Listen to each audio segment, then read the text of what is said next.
my life goal has been to create music that has both the structure and narrative coherence of a composition in terms of form, etc., and then also at the same time having that spontaneity.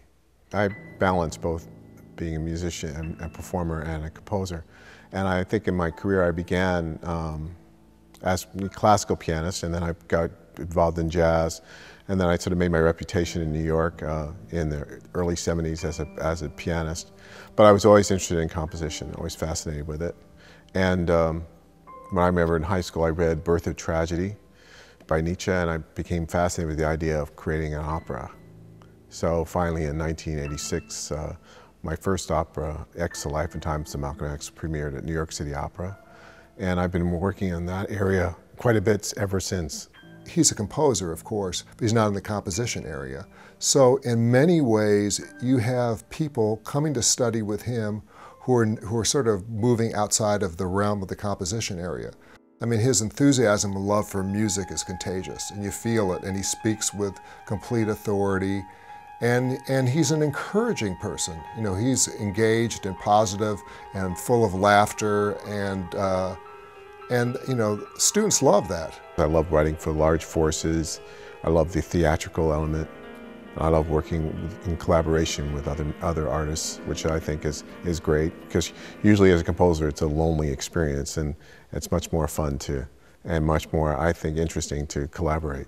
Really what's notable about his music, in addition to his ability to synthesize elements of Asia, you know, the Javanese gamelan, African music, aspects of Indian music, and a really broad array of the jazz idiom, is that he's been dedicated to integrating improvisers into his ensembles. In my music, a lot of times I'd like to refer to music in the past, particularly from the jazz sources.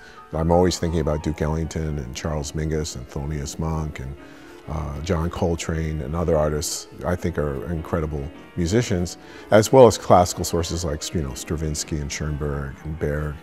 But it's important for me because I think that that sense of referencing different kinds of music, it deals with memory. And opera, because it's a long form, it's very important to have that sense of memory, sense of like how it's always reflecting on itself and also reflecting on other things.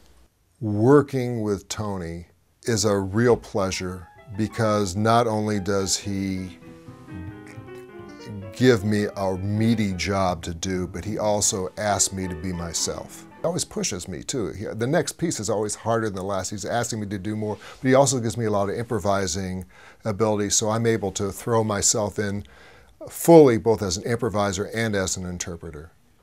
Well, I think my work is a lot of times is a commentary on our social situation and political situation.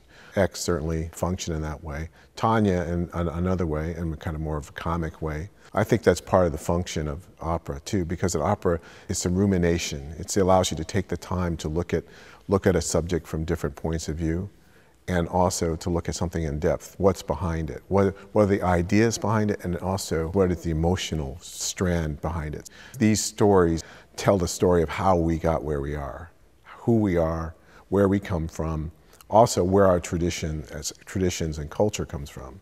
Musically, what's important about his work is that he's able to synthesize lots of different musical elements in an authentic way. I mean, this guy has incredible ears. He really hears with detail to harmony and rhythm and form, really better than anyone I know. I never look at my work as entertainment, in the sense of someone comes to something and they just, you know, oh, I'm just going to have a good time. I don't look at it that way, because I think it's an obligation to tell a story and create an occasion in which there's an intellectual engagement that's not just mental, not just about the mind, but also about your emotions.